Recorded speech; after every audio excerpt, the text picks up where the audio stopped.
One of the biggest traps that any of us, or all of us, have been trapped in at some point is this trap of scarcity. Like there's not enough. But there's a sort of secret agenda that gets peddled by people in power, by governments, institutions, to keep us exactly where we are. This is why the middle class even exists. And in this video, I'm going to talk about this unspoken truth that will free you from the shackles of scarcity, that will make you realize that there's limitless abundance, that the opportunities even you've set out for yourself, the goals you've set out for yourself are even far too small. And you can begin adopting this mindset today to shift to this new version of you, this more abundant version of you. So with that being said, let's get right into it. Our subconscious mind has thoughts, emotions that combine to create a feeling impressed upon it from a young age, from the time that we are born. Think about a baby that can't even communicate, right? All it's doing as a sponge is just absorbing all this information. And you could even argue that a young child or your younger self, your child self, was a sponge, a subconscious sponge for all the information around it. Mainly the people you're around most.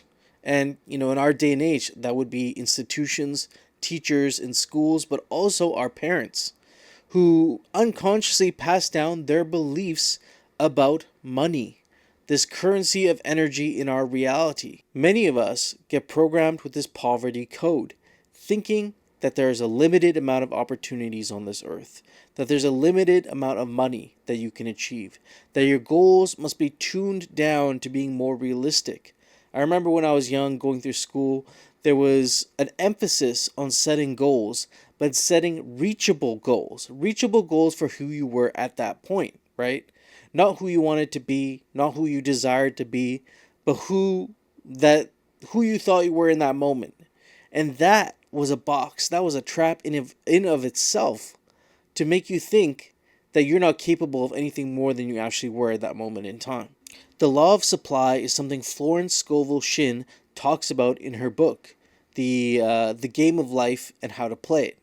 This is a book that was written almost over 100 years ago, and something that this woman used to bring massive abundance into her life. So the law of supply is simply this, that there is no limited amount of abundance. That is a lack mentality, a scarcity mentality. And if you live in the mentality of, I can't have this is out of reach, you still have abundance because there's only abundance in the universe. That is the only language of the universe. And essentially what you're saying when I can't have this, or this is out of my reach, or that's too expensive, you're basically signaling that you have an abundance of lack. And that is exactly the thing that'll be mirrored to you in your reality. The ancients even spoke about this in things like the mirror principle. The fact that your internal state, your thoughts, emotions, feelings that are running in the subconscious mind are responsible for your internal state. Your external reality is just simply an illusion. And the ancients knew this. You could see in ancient temples, in the ancient pyramids, as you're walking in, you could see on the wall, it would say, "Know thyself." Now you might have heard this, "know thyself," or you might have seen it somewhere. I thought, oh yeah, that's cool, know thyself. But know thyself. Know it internally, an internal state.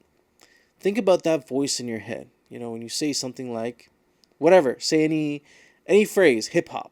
Don't actually say it, but think it. What was that voice? Who said that?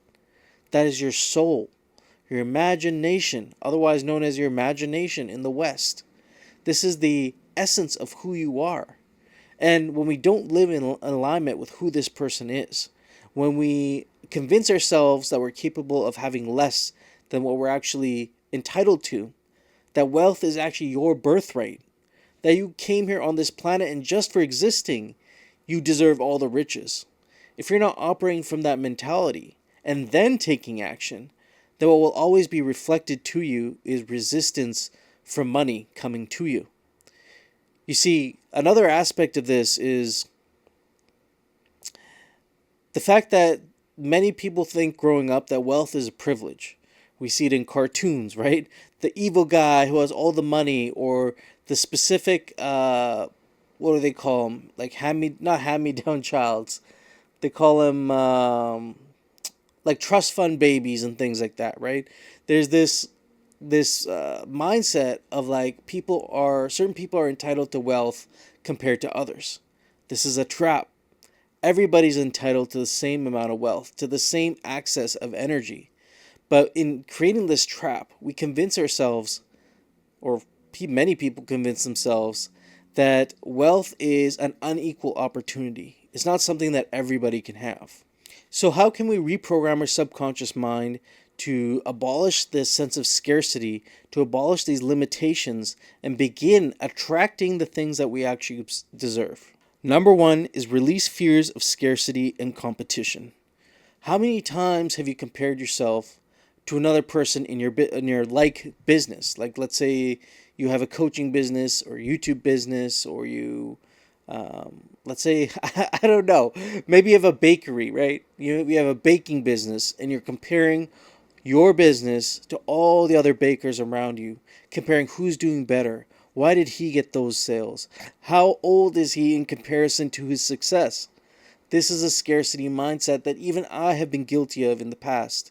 But to move beyond that is to recognize your own value, your own unique proposition that you bring to the world, and fully stand in that power. Number two is creativity and intuition.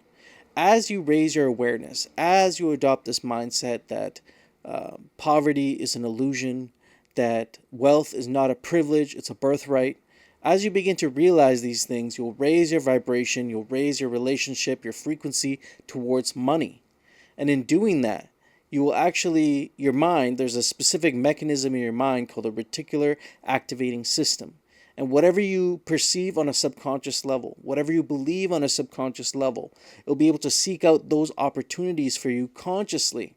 Those random events that happen in your reality, the book that falls from the shelf, the course that comes up on your screen, that person who says something to you that sounds so profound that it feels like God is speaking through them.